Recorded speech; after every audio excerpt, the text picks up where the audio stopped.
குறிப்பாக திராவிட முன்னேற்ற கழகம் நீங்கள் கொடுத்த வாக்குறுதிகளை இன்னைக்கே நிறைவேற்று அப்படின்னு வயலில் விதைச்சிருக்கோம், நெல் விளையுது, விளைஞ்சு வந்த திருப்பாடு எல்லாருக்கும் கொடுக்கணும் அப்படின்னு சொன்னாக்க, அது பயிராக இருக்கும்போது முளையில் இருக்கும்போதே இன்றைக்கே குடுறான்னாக்க அது ஒரு பக்கம். ஸோ இது நிஜமான மக்களுக்கான ஆட்சிக்கான, அதாவது மாற்றமான ஒரு அடையாளமாக பார்க்குறீங்களா?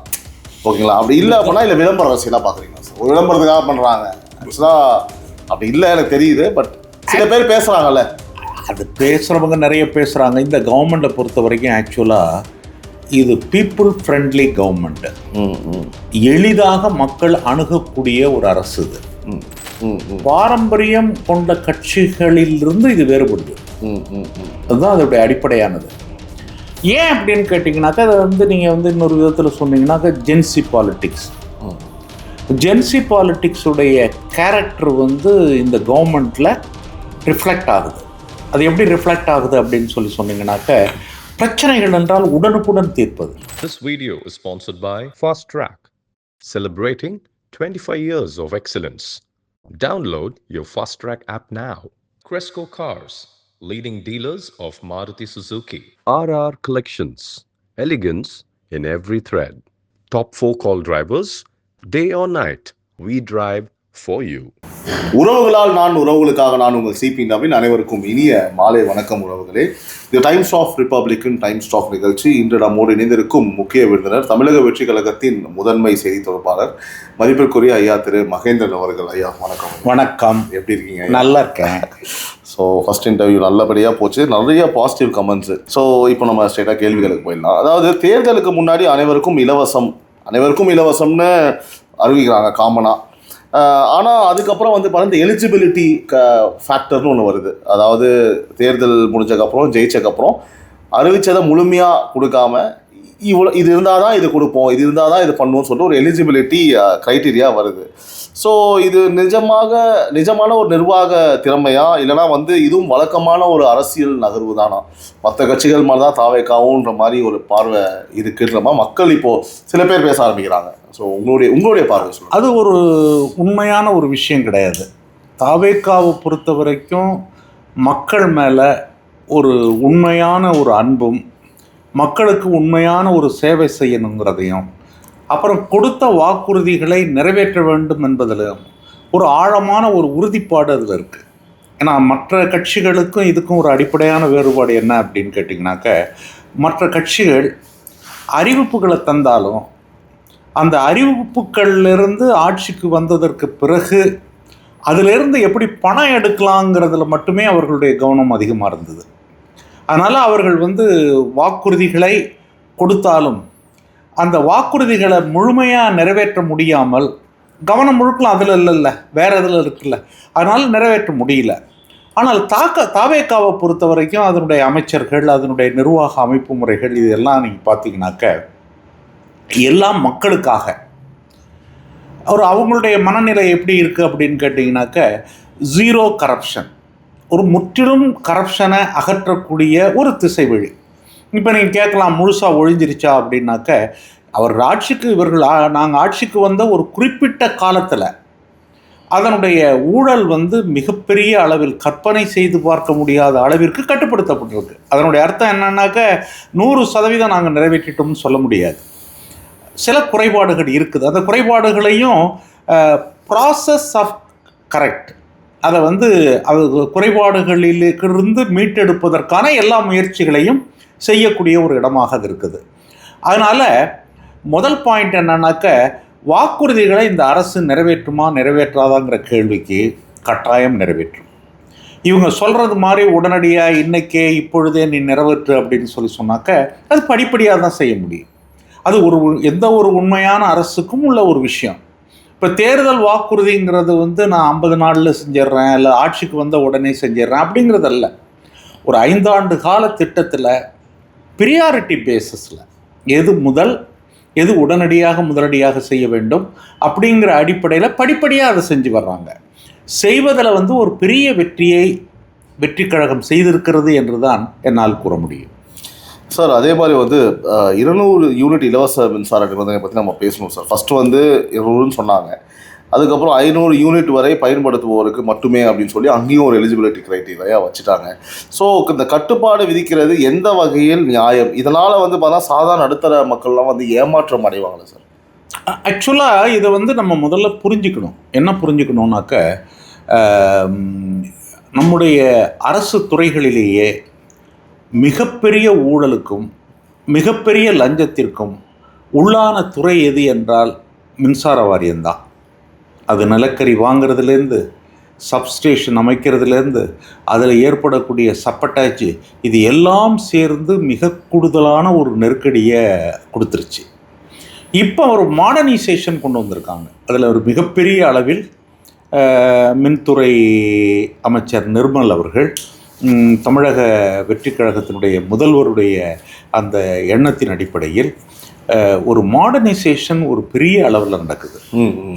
மாடர்னைசேஷன் வந்ததற்கு பிற்பாடு அவங்க கொடுத்த வாக்குறுதிகள் எல்லாத்தையும் நிறைவேற்றுவாங்க. இடைக்காலத்தில் வந்து இந்த பிரச்சனை இருக்குது. அதே போல் இந்த சிலிண்டர், இப்போ சிலிண்டருக்குலாம் ஒரு அறிவிப்பு கொடுத்துட்டாங்க. இப்போ ஒவ்வொன்றா படிப்படியாக செஞ்சு வர்றாங்க. ஆனால் இது ஏதோ ஒரு விதத்தில் வந்து எதிர்க்கட்சிகள், குறிப்பாக திராவிட முன்னேற்ற கழகம், நீங்கள் கொடுத்த வாக்குறுதிகளை இன்னைக்கே நிறைவேற்று அப்படின்னு, வயலில் விதைச்சிருக்கோம், நெல் விளையுது, விளைஞ்சி வந்த திருப்பாடு எல்லாருக்கும் கொடுக்கணும் அப்படின்னு சொன்னாக்க, அது பயிராக இருக்கும்போது முளையில் இருக்கும்போதே இன்றைக்கே குடுறான்னாக்க அது வந்து ஒரு தவறான அபிப்பிராயத்தை, கொடுத்த வாக்குறுதிகளை இவர்கள் நிறைவேற்றாதவர்கள் அப்படிங்கிற ஒரு பிரச்சாரத்துக்காக செய்கிறாங்களே ஒழிய அதில் உள்ள யதார்த்தத்தை அவர்கள் முறையாக பார்ப்பதில்லை. இதுதான் அடிப்படையான விஷயம் சார். இது தொடர்ந்து இந்த சட்டசபையில் சார் வரம்பு மீறும் திமுக சார். அதாவது எப்படின்னா வந்து தங்கள் உறுப்பினர்களை வந்து கண்டிக்காத தலைமை, ஒரு பக்கம் அவங்க தலைமையும் கண்டிக்க மாட்டுறாங்க. பாதி நாள் உதயநிதி ஆப்சண்ட்டு, நேரு அவரும் தான் எந்திரிச்சு பேசிகிட்டு இருக்காரு, சரிங்களா? ஸோ இப்போ சட்டசபையில் வந்து பார்த்தீங்கன்னா எங்கள் அடிக்க பாயும் எம்எல்ஏக்கள் அங்கேருந்து சம்மந்தம் இல்லாமல் இன்னும் அடிக்கிறது மாதிரி எந்திரிச்சு அப்படியே முன்னாடி வரைக்கும் வராங்க. மதிப்பிற்குரிய அமைச்சர் திரு ராஜ்மோகன் அவர்களும் அதை கண்டிச்சிருக்கிறாங்க. அவதூறாக பேசுகிறாங்க, இந்த மாதிரி பேசாதீங்க அப்படின்னு சொல்கிறாங்க. நம்மளுடைய சபாநாயகர் அவர்களும் வந்து கண்டிக்கிறார். இது மாதிரி பல விஷயங்கள் நீங்களும் பார்த்துருப்பீங்க சார். ஒரு மூத்த அரசியல்வாதி நீங்கள், திமுக எனக்குலாம் தெரியாத விஷயங்கள்லாம் கண்டிப்பாக உங்களுக்கு தெரியறதுக்கு நிறைய வாய்ப்புகள் இருக்குது. இவனா சார் இப்படி தான் நான் இது இப்போ பார்க்கறனால எங்களுக்குலாம் தெரியுது. என்னதான் சார் இது எப்படி சார்? ஆக்சுவலாக வந்து சட்டமன்றம் அப்படிங்கிறதுக்கான ஒரு மரபுகளை ஒரு உறுப்பினர் மிக தெளிவாக தெரிந்திருக்க வேண்டும். ஏன்னா சட்டமன்றம் அப்படின்னு நீங்கள் வந்ததுனால 2 விஷயங்கள் பிரதானமாக அதில் சொல்லப்படுது. ஒன்று வந்து அதனுடைய மாண்பு. ஏன்னாக்கா அவங்க வந்து மக்களிடமிருந்து வாக்குகளை பெற்று ஒரு ஜனநாயகத்தின் பிரதிநிதிகளாக ஒரு இடத்தில் கொண்டு வந்து அமர வைக்கப்படுகிறவர்கள். அதனால தான் அது வந்து மாண்புமிகு அப்படிங்கிற சொல் அமைச்சருக்கு, மாண்புமிகு உறுப்பினர்கள்ங்கிற சொல் அவங்களுக்கு தரப்படுது. ஆனால் அந்த மாண்புமிகு சொல்லுக்கு அவங்க இலக்கணமாக இருக்காங்களாங்கிறது இன்றைக்கி ஒரு மிகப்பெரிய ஒரு கேள்வியாக இருக்குது. அதே போல் சபைக்குன்னு ஒரு கண்ணியம் இருக்குது. ஏன்னா வேற இடங்கள் எதிலும் இல்லாத அளவிற்கு ஒரு மக்கள் பிரச்சனையை பேசுவதற்குரிய எல்லா ஜனநாயக முறைகளும் அங்கு உருவாக்கப்பட்டிருக்கு.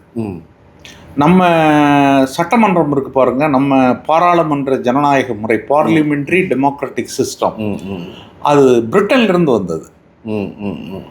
அவங்கள்ட்ட இருந்து தான் நம்ம அதிகமாக எடுத்திருக்கிறோம் நம்ம கான்ஸ்டியூஷனில். பிரிட்டனில் நீங்கள் பார்த்தீங்கன்னாக்க சபாநாயகர் இருக்கார்ல, அவர் ஒரு கட்சியிலேருந்து தான் ஜெயிச்சு வருவார்.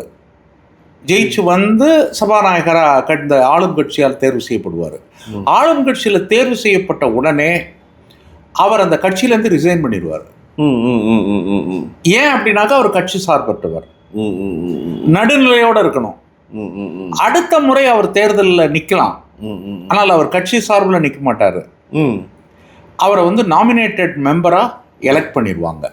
ஓகே, இப்படி ஒரு நடைமுறை பிரிட்டனில் இன்றைக்கும் இருக்குது. அதே போல் நம்முடைய சபையினுடைய மாண்புங்கிறத வந்து பாதுகாக்கக்கூடிய எல்லா பொறுப்பும் சபாநாயகருக்கு தான் இருக்குது.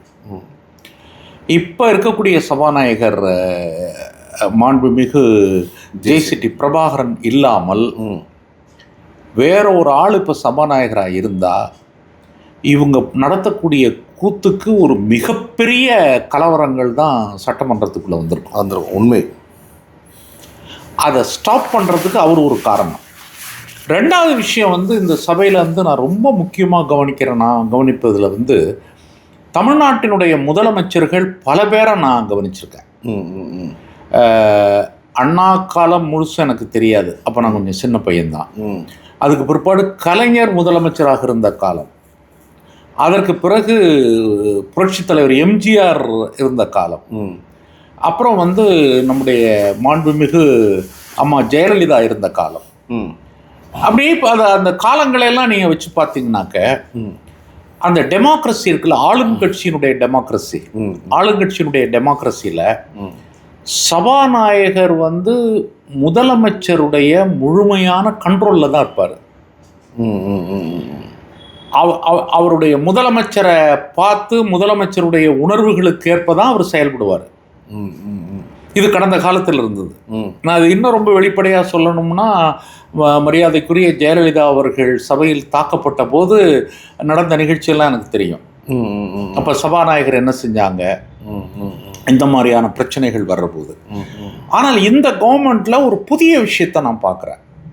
அது என்ன புதிய விஷயம் அப்படின்னு சொன்னாக்க, சபாநாயகர் சுதந்திரமாக முதலமைச்சருடைய முழுமையான ஒரு கட்டுப்பாட்டில் தான் அவர் இருந்து செயல்படணும் என்கிற கடந்த கால முறைகளிலிருந்து சுதந்திரமாக தன்னுடைய கட்சி உறுப்பினர்கள், அதே போல எதிர்கட்சி உறுப்பினர்கள், இவர்கள் 2 பேரையுமே சமமாக பாவித்து செயல்படக்கூடிய அந்த உரிமையை தமிழக முதலமைச்சர் அவர்கள் சபாநாயகருக்கு கொடுத்திருக்காரு. இது வந்து ஒரு பெரிய டெமோக்ரஸியில் ரொம்ப முக்கியமான ஒரு விஷயமாக நான் கருதுகிறேன். அதனால தான் வந்து சபையில் நீங்கள் பார்த்தீங்கன்னாக்க எண்ணிக்கையில் அதிகமாகவும், எண்ணிக்கையில் மிகவும் இளைஞர்களாகவும், ரொம்பவும் துடிப்புள்ளவர்களாகவும் இருக்கக்கூடிய ஆளும் கட்சியை சார்ந்த சட்டமன்ற உறுப்பினர்கள் அமைதியாக இருக்காங்க. ஆனால் 4 வருஷம் 5 வருஷம் 5 தடவை 2 தடவை 3 தடவை மந்திரிகளாக இருந்து எம்எல்ஏக்களாக இருந்த திராவிட முன்னேற்றக் கழகத்தினுடைய உறுப்பினர்கள் அவங்களுடைய செயல்பாடுகள் எல்லாம் ரொம்பவும் ஒரு பதட்டமாக, ஒரு ஒரு ஒரு ஒரு அனுபவமே இல்லாத புதிய ஆட்கள் செய்கிறது மாதிரி பார்த்தாக்கா அவங்கள்ட்ட தான் மெச்சூரிட்டி இருக்கணும். ஏன்னா ரொம்ப நாள் இருந்திருக்காங்க. They are experienced people. 2 முதலமைச்சர்கள் இந்த சபையில் இருக்கிறாங்க, முன்னாள் முதலமைச்சர்கள். ஒரு துணை முதல்வர் இருக்கிறாரு. நிறைய தடவை அனுபவம் உள்ளவர்கள். இன்னும் சொல்ல போனீங்கன்னாக்க ஜனநாயகத்தில் அவங்க தான் இந்த சட்டமன்றத்தினுடைய மாண்புகளை பாதுகாப்பதற்கு முன்னணியில் இருக்கணும். ஆனால் அவங்க என்ன பண்ணுறாங்க அப்படின்னாக்க, அவங்களுக்கு ஃப்ரஸ்ட்ரேஷன், ஆட்சி பறிபோயிருச்சுங்கிற மாதிரியான ஒரு மனநிலையில் தாங்கள் என்ன செய்கிறோங்கிறது பற்றி தெரியாமல் அநேகமாக அவங்க வந்து உட்கார்ந்துருக்கிற நேரத்தை விட எழுந்து நிற்கிற நேரம் தான் அதிகமாக இருக்கும்னு நினைக்கிறேன். கூச்சல் குழப்பங்கள் இப்படி இருக்குது. ஆனால் இது எல்லாவற்றையும் வந்து ரொம்பவும் சிறப்பான முறையில் நம்முடைய சட்டமன்றத்தினுடைய சபாநாயகர், முதலமைச்சர் அமைதியாக எல்லாத்தையும் பார்க்குறாரு. பொறுப்பு வாய்ந்த அமைச்சர்கள், குறிப்பாக நம்முடைய ராஜ்மோகன் அவர்கள், அதே போல் ஆதவ் அர்ஜுன் அவர்கள், அதே போல் நிர்மல், இன்னும் சில பேர், ரமேஷ், இப்படி வந்து இளம் தலைவர்கள் ரொம்ப பொறுப்புணர்வோடு இதை எதிர்கொள்கிறார்கள். ஆனால் இதெல்லாம் வந்து ஒரு ஏற்கனவே இருந்த காலங்களில் வந்து இந்த அயன் கட்டைன்னு சொல்லுவாங்கள்ல, இரும்பு திரைகளால் மூடப்பட்ட ஒன்றாக சபை இருந்தது. இன்னைக்கு வந்து அது ஒளிபரப்பப்படுகிறது. என்ன நடக்குது, எப்படி பண்ணுறாங்க அப்படிங்கிறதெல்லாம் வந்து இன்றைக்கி வந்து மக்கள் நேரடியாக பார்க்குறாங்க. ரைட், இவ்வளோ முக்கியமான ஆட்கள் இப்படி இருக்கிறாங்களே, வேறு ஒவ்வொரு பிரச்சனையும் பேச விடாமல் திசை திருப்புறாங்களே அப்படிங்கிற மாதிரியான உணர்வுகள் எல்லாம் இன்று தமிழக மக்கள் மத்தியில் பரவலாக வருது.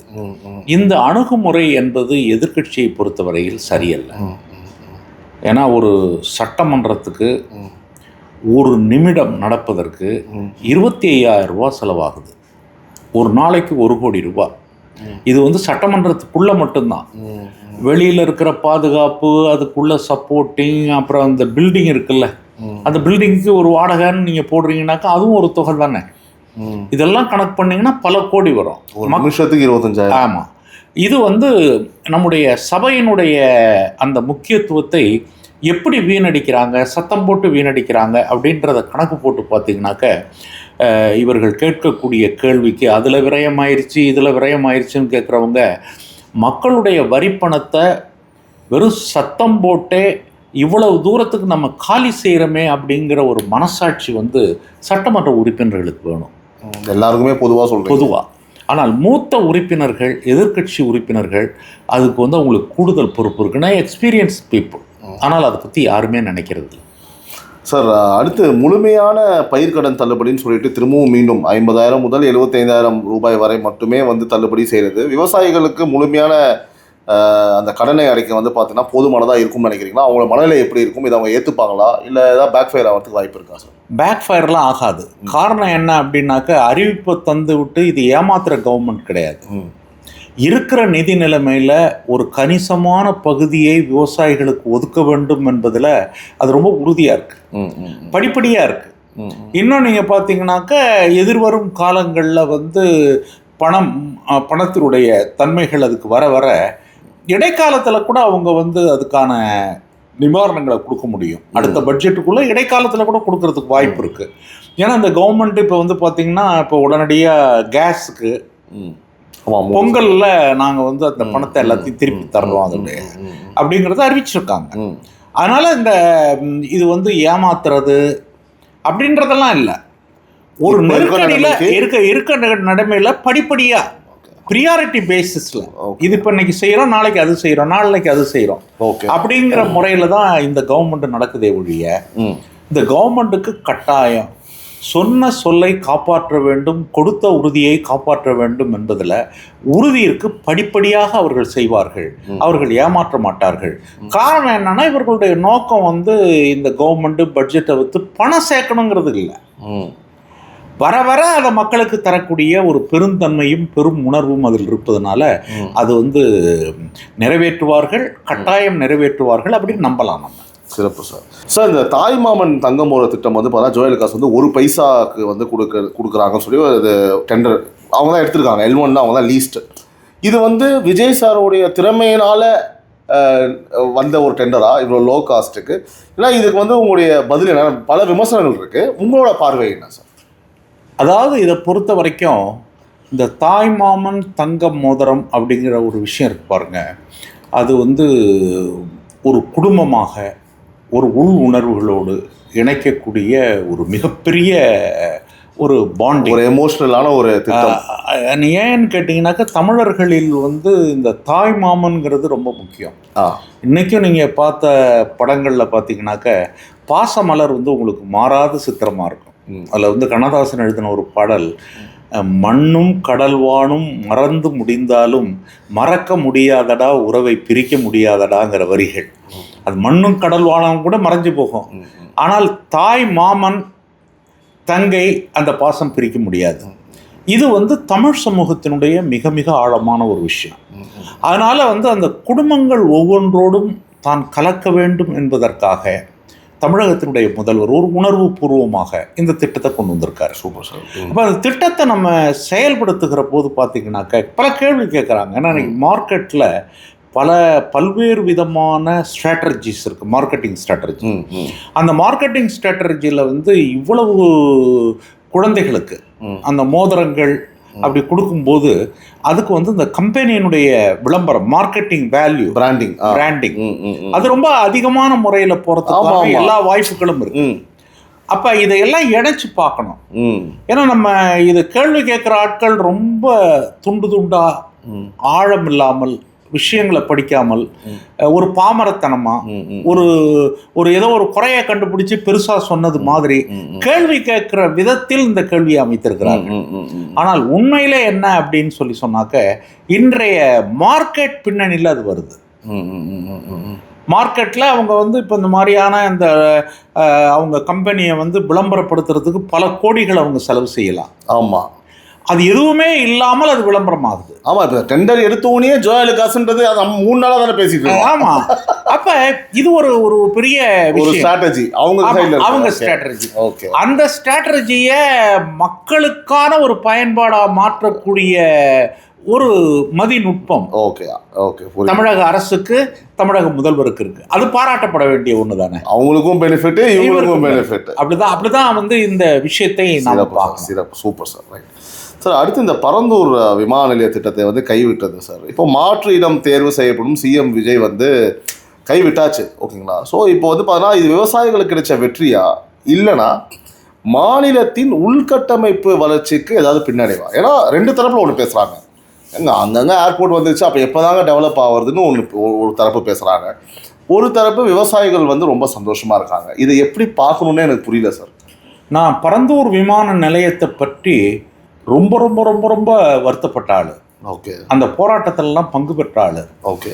அந்த போராட்டத்தில் அந்த மக்கள் வந்து அதனுடைய விளை நிலங்கள் இருக்கு பாருங்க, 100 ஆண்டு காலம் பயன்படுத்தப்பட்ட நூற்றுக்கணக்கான ஏக்கர் நிலங்களை கொண்ட கிராமங்கள், ரொம்ப செழிப்பான கிராமங்கள், ரொம்ப ஏரியெல்லாம் அதில் இருக்கு.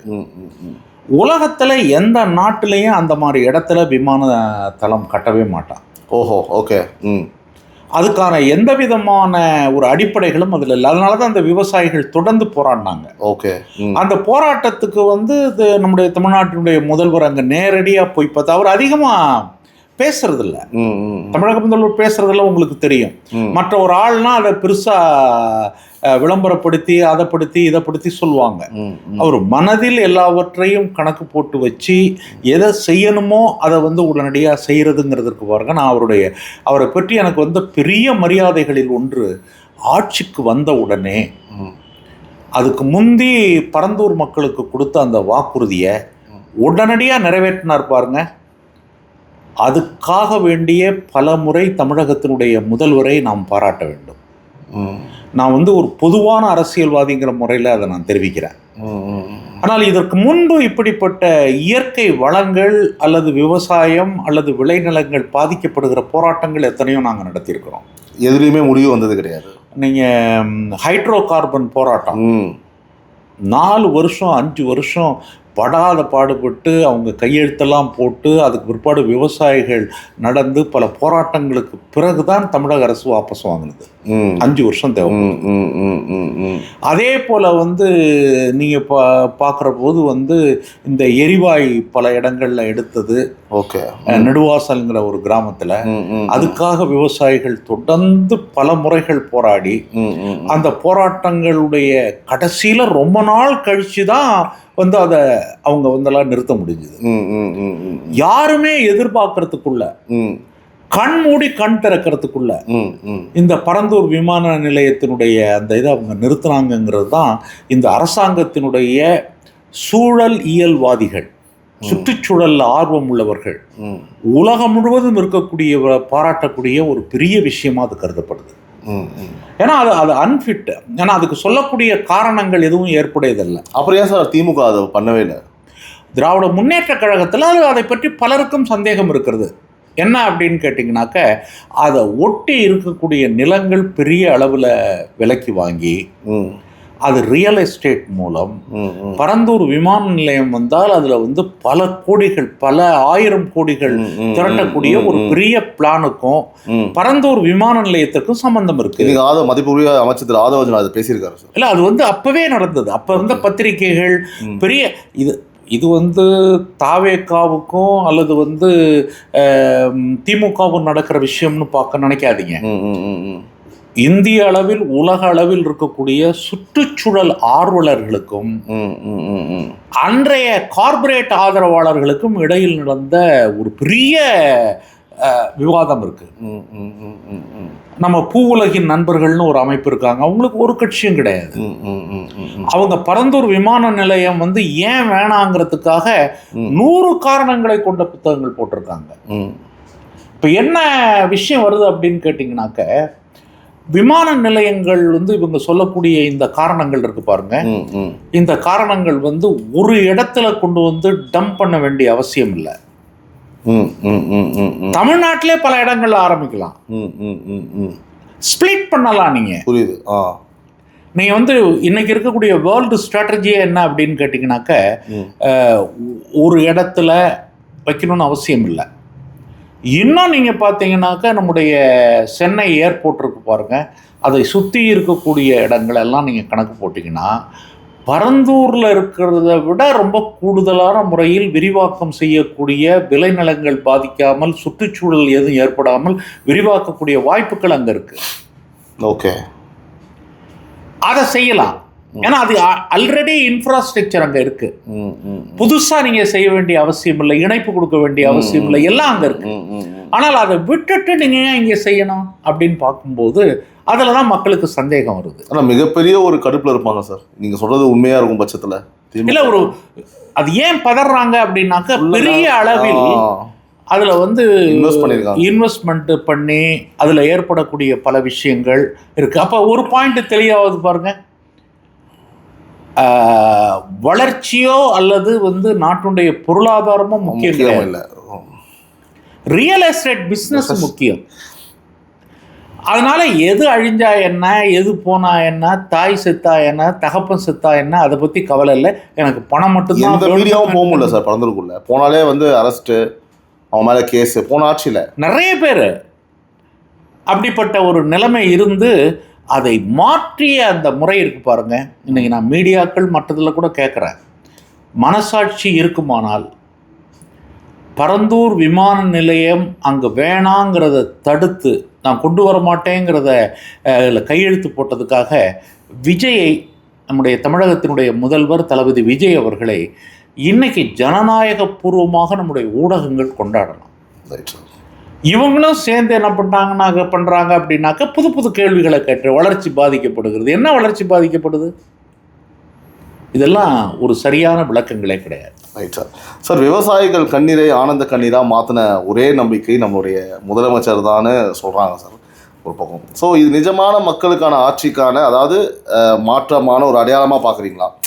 ஓகேங்களா? அப்படி இல்லை அப்படின்னா இல்லை விளம்பர அரசியலாக பார்க்குறீங்களா சார்? ஒரு விளம்பரத்துக்காக பண்ணுறாங்க ஆக்சுவலாக அப்படி இல்லை எனக்கு தெரியுது, பட் சில பேர் பேசுகிறாங்கல்ல, அது பேசுகிறவங்க நிறைய பேசுகிறாங்க. இந்த கவர்மெண்ட்டை பொறுத்த வரைக்கும் ஆக்சுவலாக இது பீப்புள் ஃப்ரெண்ட்லி கவர்மெண்ட்டு, எளிதாக மக்கள் அணுகக்கூடிய ஒரு அரசு இது. நீங்கள் நம்ம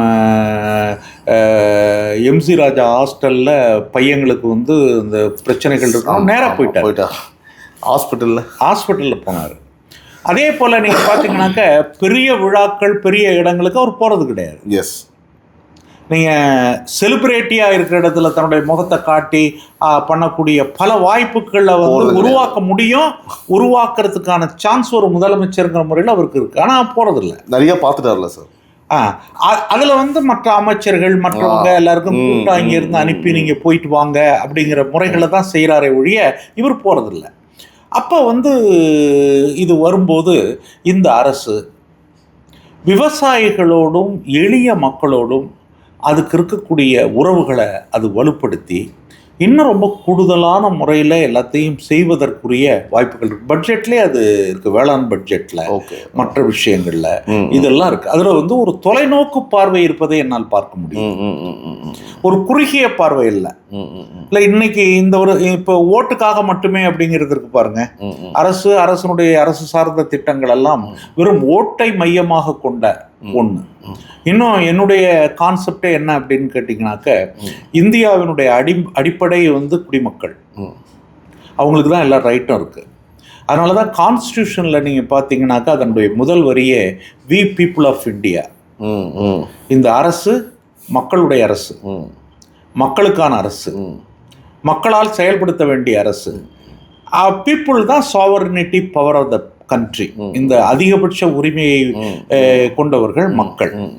ஆனால் அந்த மக்கள் வந்து இந்த தேர்தல் அரசியலில் என்ன ஆயிடுச்சுனாக்க குடிமக்கள், சிட்டிசன்கிற கிரேடு ரொம்ப உயர்ந்த கிரேடு. அதுலேருந்து அவங்க ஓட்டர்ஸ்னு குறுக்கப்பட்டாங்க. ஓட்டருங்கிறதுலேருந்து வாக்காளர்கள், வாக்காளர்லேருந்து குறுக்கப்பட்டு பெனிஃபிஷரி, பயனாளிகள். நீங்கள் இது மூணுக்கும் இடையில இருக்கக்கூடிய வேறுபாட்டை பார்க்கலாம். ஜனநாயகத்தினுடைய அடிப்படை என்பது குடிமக்கள். அந்த குடிமக்கள் வெறும் ஓட்டு போடுறவனா பார்க்கப்பட்டான். அந்த ஓட்டு போடுறவனை வந்து அவனுக்கு கையில் காசு கொடுத்து பயனாளியாகி அரசாங்கத்தை நம்பி மட்டுமே கையேற்றுறவங்கிற ஒரு நிலைமையை மாற்றி ஓட்டு போட வைக்கக்கூடிய பயனாளிகளாக மாற்றப்பட்டார்கள். இது என்னை போன்றவர்களுக்கு ஒரு ஆழமான விமர்சனம் ஜனநாயகத்து மேலே இருந்தது. ஆனால் இந்த தாவேகா அரசு தளபதி விஜய் அவர்களுடைய அரசு அந்த மக்களுக்கு குடிமக்கள் என்கின்ற உரிமையை கொடுத்து அந்த உரிமையின் மூலமாக எல்லாவற்றையும் வழங்க வேண்டும் என்று அவர் நினைக்கிறார். அதனால தான் ரெஸ்பெக்ட் ஆஃப் த சிட்டிசன். இப்போ இவங்க சொல்கிற போது பார்த்தீங்கன்னாக்க சட்டமன்றத்தில் ஒரு குரல் வந்துக்கிட்டே இருக்கு, நாங்கள் இதை கொடுத்தோம் நாங்கள் இதை கொடுத்தோம்னு மந்திரிகள் சொல்கிறாங்க. ஏன்னா அவங்க அப்பா வீட்டிலேருந்தா கொண்டு வந்து கொடுத்தாங்க, கொடுக்கல. அப்படி சொல்லணும், அப்படி சொல்ல வேண்டும் என்று அவங்க சொல்கிறதுக்கு காரணமே என்னன்னாக்க ஜனநாயகத்தையும் ஜனநாயக வழிமுறைகளையும் சரியாக அவர்கள் புரிந்திருக்கவில்லை. Not understanding the government, functioning of the government, இது எதுவுமே அவங்களுக்கு தெரியல. தெரிந்தவர்களாக இருப்பார்களே ஆனால் அரசாங்கத்தினுடைய விஷயத்தை நாங்கள் நல்லபடியாக மேனேஜ் பண்ணோம்னு சொல்லலாம். இல்லை நாங்கள் தான் கொடுத்தோம் அல்லது எங்களுடைய திட்டம் அதுக்கு நீங்கள் லேபிள் ஓட்டுனீங்க அப்படின்னு. காங்கிரஸ்காரர்கள் தமிழ்நாட்டில் அவங்க கொண்டு வந்த மாற்றங்கள் வளர்ச்சி வேற யாருமே கொண்டு வரல. உதாரணம் என்னால் சொல்ல முடியும். இன்னைக்கு தமிழ்நாட்டில் இருக்கக்கூடிய விவசாயிகளுக்கான அணைகளில் எல்லாத்தையும் கட்டினது காங்கிரஸ் கட்சி தான். வைகை டேம், அதே போல் மேட்டூர் அணையினுடைய விரிவாக்கம், அதே போல் பவானியில் கட்டப்பட்ட அணைகள், நூற்றுக்கணக்கான அணைகள் கட்டினவங்க அவங்க தான். ஆனால் திமுக ஆட்சிக்கு என்ன பண்ணாங்கனாக்க அந்த கல்வெட்டெல்லாம் எடுத்துட்டு இவங்க கல்வெட்டு அதில் வச்சாங்க. அதே போல் பார்க்கணும், தொழில் வளர்ச்சியில் தமிழ்நாடு முதன்மையில் காமராஜ் பீரியடில் தான் இருந்தது. ஆவடி டேங்க் ஃபேக்ட்ரி, அது எவ்வளோ பெரிய மாற்றத்தை தமிழ்நாட்டில் சென்னையில் உருவாக்குனது தெரியுங்களா? இப்போ யாருக்கும் தெரியாது. அதை கொண்டு வர்றதுக்கு காமராஜ் எப்படி கஷ்டப்பட்டார் தெரியுமா? அதே போல பற்றி சேலம் உருக்காலை, நெய்வேலி நிலக்கரி சுரங்கம், அதே போல பாய்லர் தொழிற்சாலை, கோயம்புத்தூரில் பல ஆலைகள், இதையெல்லாம் அப்படியே எடுத்துட்டு தனியாக எடுத்து வச்சுட்டு தமிழ்நாட்டை பாருங்க, என்ன இருக்கும் தமிழ்நாட்டில்? ஒன்றுமே கிடையாது. ஆனால் இதையெல்லாம் செஞ்சதை அதுலேருந்து தான் திமுக அதுக்கு மேலே கட்டினது. இப்போ எந்த ஒரு கவர்மெண்ட்டுமே அது ஒரு தொடர்ச்சி கவர்மெண்ட்டுங்கிறது. இப்போ ஒரு புதுசாக ஒரு கவர்மெண்ட் வந்ததுன்னா அந்த கவர்மெண்ட்டு ஏற்கனவே இருந்த கட்டடங்கள் எல்லாத்தையும் இடிச்சுட்டு புதுசாக கட்ட போகிறான், அதை தான் பயன்படுத்த போகிறான். அதே மாதிரி தான் ஒவ்வொரு திட்டங்களும் அந்த திட்டங்களுக்குள்ளே இருந்து தான் வர்றது. அதனால தான் ஜனநாயகத்தில் அரசியலில் ரெண்டு விஷயத்தை கூர்மையாக பார்க்க வேண்டும். கவர்மெண்ட்டுங்கிறது வேற, ஸ்டேட்டுங்கிறது வேற. ஸ்டேட்டுங்கிறது அரசு. அந்த அரசு அப்படியே நிரந்தரமாக இருக்கும். அதனுடைய பாலிசி, கொள்கைகள் இதெல்லாம் நிரந்தரமாக இருந்துக்கிட்டு இருக்கும். கவர்மெண்ட் என்ன பண்ணோம்னாக்க, கவர்மெண்ட்டு புதிதாக தேர்ந்தெடுக்கப்பட்டு ஆட்சி பொறுப்பை ஏற்று அந்த அரசாங்கத்தினுடைய கொள்கைகளில் ஏதாவது காலத்துக்கு ஒவ்வாதது இருக்குமானால் அதை கண்டுபிடிச்சி, அதை சுத்தமாக அழிச்சிட்டு உத்தரவு போடுறதில்ல, அதை கண்டுபிடிச்சி புதிய சட்டங்களை சட்டமன்றங்களில் கொண்டு அதை கவர்மெண்ட் திருத்தும். இது பொலிட்டிக்கல் சயின்ஸ், இது அரசியல். இப்போ இந்த அரசியல் கணக்கீட்டின்படி பார்க்கிற போதால் ஒரு காலத்தில் திமுக செஞ்சாங்க, சிலது செய்ததை விட கூடுதலாக எடுத்துட்டு போயிட்டாங்க. இதுதான் பிரச்சனை. ஆனால் செய்ததை சொல்லுகிறவர்களால் கூடுதலாக எடுத்துக்கொண்டு போன பிரச்சனைக்காக தான் நம்மளை தோற்கடிச்சாங்க அப்படிங்கிற உணர்வை புரிந்து கொள்வதில்லை. இது அரசியலில் உள்ள ஒரு விமர்சன பூர்வமாக வைக்கணும். அதுக்கு பதிலாக என்ன பண்ணுறாங்கனாக்க, மக்களை தற்குறிகள், ஓட்டு போட்டவன் தற்குறி, கஞ்சா ஓட்டு போட்டான், கஞ்சா அடிச்சுட்டுனா என்ன 1,70,000 1,70,000 பேர் கஞ்சா அடிச்சுட்டா ஓட்டு போடலாம், நல்ல சாவே வராது. இப்படிப்பட்ட ஒரு தவறான அணுகுமுறைகளின் மூலம் இதை அணுக பார்க்கலாம். சார், அமித்ஷா அவரோட சந்திப்பு, நம்ம சிஎம் விஜய் பார்த்தீங்கன்னா மத்திய உள்துறை அமைச்சர் சந்திச்சா சார். ஸோ இந்த சந்திப்பு ஒரு தனிப்பட்ட நட்புன்னு சொல்லப்பட்டாலும் டிவிகே பிஜேபி கூட்டணி அல்லது தொகுதி மறுவரையறைக்கான ஒரு அரசியல் நகர்வாக இது பார்க்கப்படுகிறதா சார்? தென்னிந்திய மாநிலங்களுடைய ஒரு மாநாடு அது. அதனால் தனிப்பட்ட சந்திப்புக்கு வேலையே கிடையாது, நட்பு சந்திப்பும் கிடையாது, எந்த நட்பும் கிடையாது அவருக்கு. அது தென்னிந்திய மாநிலங்களில் இருக்கக்கூடிய மைய பிரச்சனைகளை தீர்ப்பதற்கென்று உருவாக்கப்பட்ட ஒரு மாநாடு அது. இப்போ நமக்குன்னு சில பிரச்சனை இருக்குது தென்னிந்தியாவில், மிக முக்கியமான பிரச்சனைகள். அது தன்னுடைய அறிக்கையில் ரொம்ப தெளிவுபட தமிழக முதல்வர் வெளியிட்டிருக்காரு. நீங்கள் அந்த மாநாட்டுக்கு பிறகு வெளியிடப்பட்ட அறிக்கையை படிச்சீங்கன்னா அது தெரியும். ஒன்று காவேரி நீர் பிரச்சனை. காவேரி நீர் பிரச்சனையை வந்து தமிழ்நாடு அரசு, தளபதி விஜய் அவர்களுடைய தலைமையில் இயங்கக்கூடிய அரசு மிக தெளிவான முறையில் நமக்கான சட்ட அடிப்படையில் அந்த காவேரி நீர் உரிமை நமக்கு இருக்கிறது என்பதும், அந்த உரிமையை மறுத்து மேகதாதுல அவங்க அணை கட்டுறாங்கிறதையும் சட்டப்பூர்வமாக அவர் அதை எதிர்ப்போன்னு அறிவிச்சிட்டார். ஆமாம், எதிர்த்து தான் இருக்கிறாங்க. ஆமாம், அதை பற்றிய ஒரு அடிப்படையான கருத்துக்களை பேச வேண்டிய கட்டாயம் தமிழ்நாட்டுக்கு இருக்கு. தென் மாநில முதல்வர்களினுடைய மாநாட்டில் அதை பேச வேண்டிய அவசியம் இருக்கு. அதற்கான நிர்பந்தத்தை விஜய் கொடுத்திருக்காரு. ஏன்னா நிர்பந்தத்தை கொடுக்கறதுக்கு நிறைய வாய்ப்பு இருக்கு. தண்ணீர் வெள்ளம் பெருக்கெடுத்து ஓடுற காலத்தில் அந்த வெள்ளத்தினுடைய சுமைகளை அனுபவிக்கிறது நம்ம. கர்நாடகத்தில் வெள்ளம் வந்தால் அதனால ஆயிரக்கணக்கான ஏக்கர் நிலங்கள் மூழ்கி அப்படியே எங்கே அழுகி போகுது அப்படின்னு கேட்டிங்கனாக்கா டெல்டாவில் தான். அப்போ வறட்சி ஏற்படுற காலங்களில் அவன் தண்ணியை பகிர்ந்துக்கணும்ல.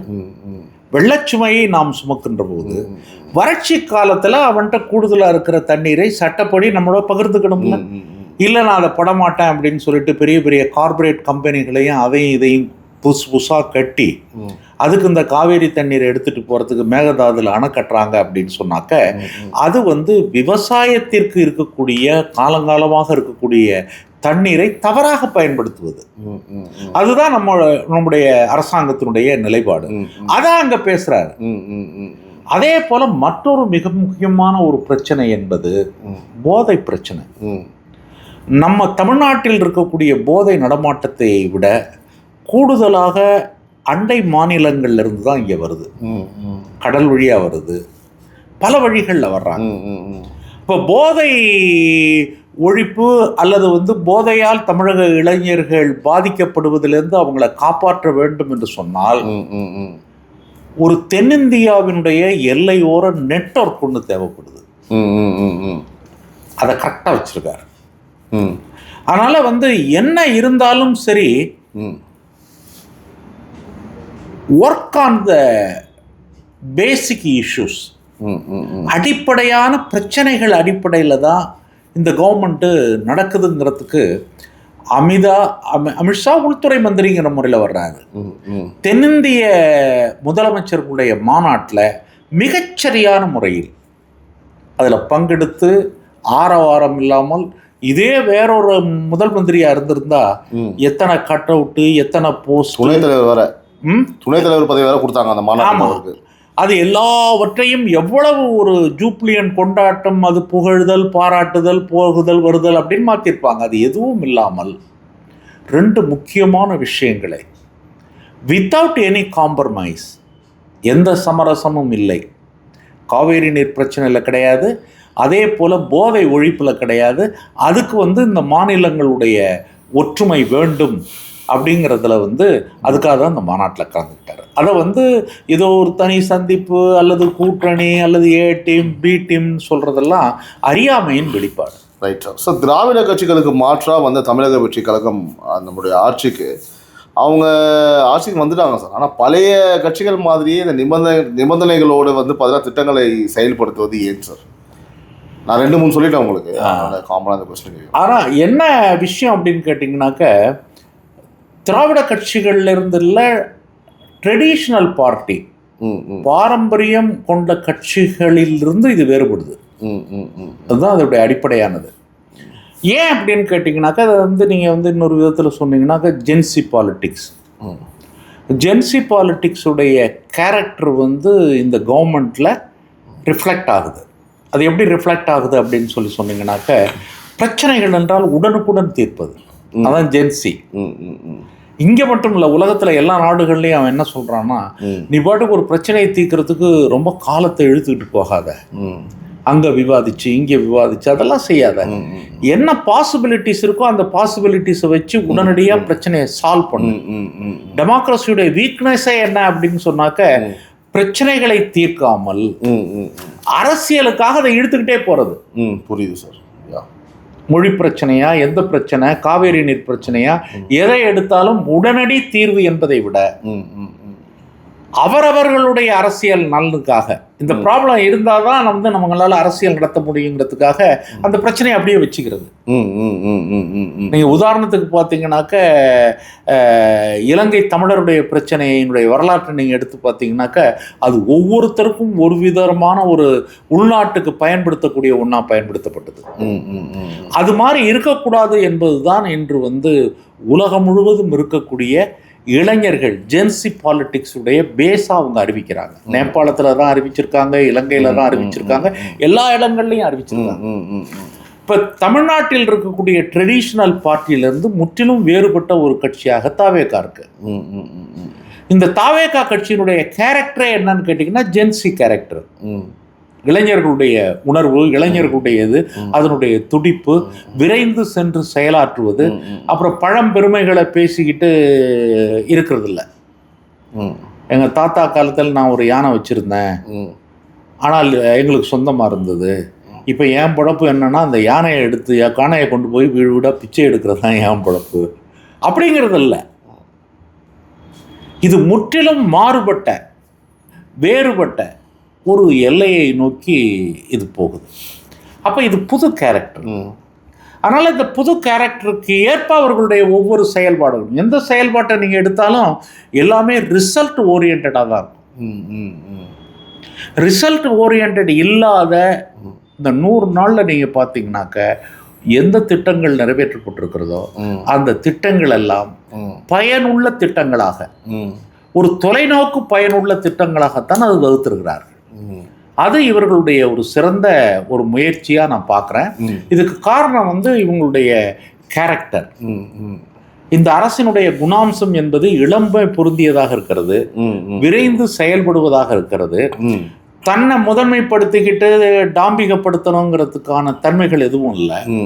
நம்முடைய முதலமைச்சரை நீங்கள் பார்த்தீங்கன்னாக்கா அவருடைய நடவடிக்கைகள் எல்லாம் நீங்கள் பார்க்கிற போது வேறு யாருமே செய்யாத சாதனைகளை செய்ததா மக்கள் நினைக்கிறாங்க. ஆனால் அவருடைய முகத்தை பார்த்தீங்கன்னா சபையில் உட்கார்ந்துருக்கிறத பார்த்தீங்கன்னாக்க ரொம்ப ஒரு எளிமையான முறையில் மக்கள் எனக்கு கொடுத்த வெற்றி அதுக்கு நான் செய்கிறேங்கிற அளவோடு இருக்கார ஒழிய நான் மக்களை விட உயர்ந்தவன், மக்களை விட எல்லா திறமைகள் அப்படி பண்ணல. It's a victory of the people. அந்த உணர்வு இருக்குது. ஆனால் அதுக்கு முந்தி இருந்த ஒரு ஓல்டு ட்ரெடிஷன் நீங்கள் பார்த்தீங்கன்னாக்க எல்லாம் என்னால் தான் நடந்தது, எல்லாம் என்னால் தான் ஆக்கப்பட்டது அப்படின்ற ஒரு மனநிலை இருக்குது. ஏன்னால் அந்த மனநிலைக்கும் இந்த மனநிலைக்கு ஏற்படுற மாற்றத்துக்கு என்னன்னு கேட்டீங்கன்னாக்க அது ஓல்டு ட்ரெடிஷனல் சிஸ்டம், இது நியூ ஜென்சி பொலிட்டிக்கல் சிஸ்டம். இந்த வேறுபாட்டை வந்து தமிழ்நாட்டு அரசியல்ல நம்ம புரிஞ்சுக்கணும். அதனாலதான் இளைஞர்கள் வந்து இன்னைக்கு தாவேகா அல்லது தளபதி விஜய் அவர்களால் ஈர்க்கப்படுவதற்கு மிக மிக முக்கியமான காரணம் அது கால அரசியலை, பழைய அரசியல் காலத்தினுடைய அரசியலை மிக தெளிவாக புரிந்து செயல்படுகிறார் என்பதுதான் இதனுடைய ப்ளஸ் பாயிண்ட். சார் இந்த கொளத்தூர் விஷயம் சார், அது என்னன்னு கேட்டிங்கன்னா திரும்பவும் ஒரு கேஸ் வந்து பார்த்தீங்க அப்படின்னா ஃபைல் பண்ணியிருக்காங்க ஸ்டாலினோட அவரோட சைடில் இருந்து. அதாவது வாக்குச்சீட்டு மற்றும் இவிஎம்மில் வந்து பார்த்தீங்கன்னா முறைகேடு நடந்தால் வந்து சொல்கிற குற்றச்சாட்டு தான் வந்து கேஸாக போட்டிருக்காங்க. உங்களுக்கு தெரியும், இப்போ தான் ரீசெண்டாக இதுக்கு முன்னாடி வந்து பார்த்தீங்கன்னா அங்கே எல்லா வாக்குச்சாவடியில் போய் எல்லாம் திரும்பவும் அந்த இவிஎம்லாம் செக் பண்ணி எண்ணி எல்லாம் பார்த்துட்டு எல்லாம் சரியாக தான் இருக்குதுன்னு சொல்லி இப்போது ரீசெண்டாக ஒரு விஷயம் நடந்தது கொளத்தூரில். அதெல்லாம் பண்ணி முடிச்சதுக்கப்புறமும் திரும்பவும் ஸ்டாலின் அவர் வந்து போய் கோர்ட்டில் வந்து கேஸ் ஃபைல் பண்ணார். அப்படின்னா என்ன ஒரு மைண்ட் செட்டில் இருக்கார் சார் திரு மு க ஸ்டாலின் அவர்கள்? இல்லை, இது எல்லாமே நீங்கள் பார்த்தீங்கன்னாக்க திமுகவுடைய அப்ரோச் இருக்குல்ல, அந்த அப்ரோச் எல்லாமே பிரச்சனையற்ற பிரச்சனைகள் தான். பிரச்சனையே கிடையாது. ஓகே, நீங்கள் ஆரம்பத்துலேருந்து பாருங்கள்.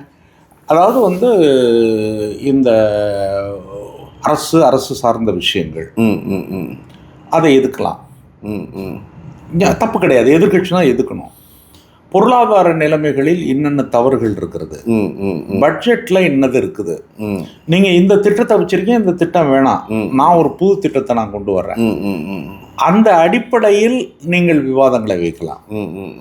ஆனால் நீங்க எப்படி விவாதங்களை ஆரம்பிக்கிறீங்க அப்படின்னு பார்த்தீங்கன்னாக்க சோபா செட்லேருந்து ஆரம்பிக்கிறீங்க.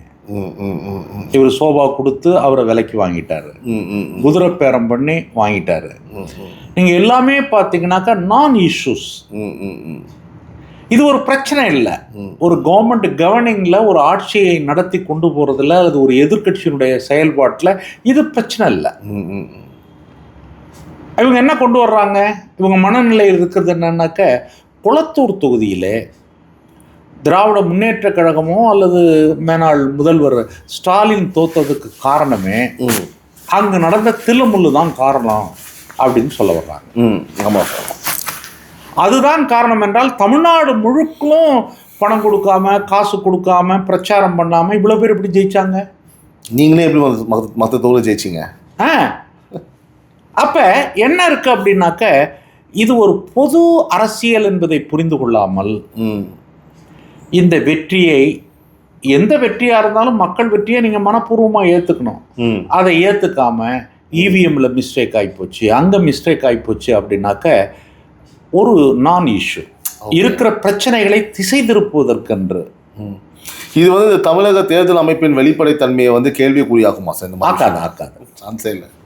நீங்கள் தமிழ் அதாவது வந்து இப்போ என்னை போன்றவர்களுக்கு வந்து இந்தியாவினுடைய தேர்தல் முறையில் நிறைய விமர்சனம் இருக்குது. எலக்ட்ரல் சிஸ்டம் அது எப்படி இருக்குது, அது உள்ளுக்கு சில மிஸ்டேக் நடக்குதுன்னா சில இடங்களில் நடக்கலாம். ஆனால் தமிழ்நாட்டினுடைய எல்லைக்குட்பட்ட இடங்களில் பார்த்தீங்கன்னாக்கா வந்து இது வந்து அறிவுபூர்வமான செயல்பாடுகளை கொண்ட இடம். ஏன்னா ரொம்ப எல்லைப்புறங்கள், அப்புறம் வந்து ரொம்பவும் கல்வி அறிவு குறைந்த பகுதிகள், இப்படிப்பட்ட இந்தியாவின் பல பகுதிகளில் இந்த மாதிரியான சில தவறுகள் வந்து நடக்கிறதுக்கு நிறைய வாய்ப்பு இருக்கு. ஆனால் தமிழ்நாட்டை பொறுத்த வரைக்கும் தமிழ்நாட்டினுடைய வாக்காளர்கள், அரசியல் செயல்பாட்டாளர்கள், இப்போ ஒரு வாக்குச்சாவடி இருக்குது அப்படின்னாக்க அந்த வாக்குச்சாவடியில் ஏஜென்ட் இருக்காங்க. தாவேக்காவுக்கு பல வாக்குச்சாவடியில் ஏஜென்ட் கிடையாது, அங்கேயே ஜெயிச்சு வர்றாங்க. ஒரு முதலமைச்சருடைய தொகுதியில் ஒவ்வொரு பகுதியிலையும் அந்த ஏஜென்ட் போட்டிருப்பாங்க. அந்த ஏஜென்ட் எல்லாத்தையும் பார்ப்பாங்க, இவிஎம் டெஸ்ட் பண்ணுவாங்க. இப்படி வந்து பல ட்ரைன்டு பண்ணப்பட்ட ஆட்களை வச்சு போடப்பட்டதில் இந்த தப்பு நடந்திருக்குது, இதுதான் எல்லாத்துக்கும் காரணம் அப்படின்னாக்க அவங்க முதல்ல அதை புரிஞ்சுக்கணும். அப்போ புரிஞ்சுக்கல அப்படின்னு சொன்னாக்க வேற ஏதோ காரணங்களுக்காக இதை கொண்டு வர்றாங்கன்னு அர்த்தம். அப்படிதான் அதை பார்க்கணும் அப்படிங்கிறது என்னுடைய விருப்பம். பல்வேறு விஷயங்களை நம்மோட பகிர்ந்தமைக்கு மிக்க நன்றி, வணக்கம்.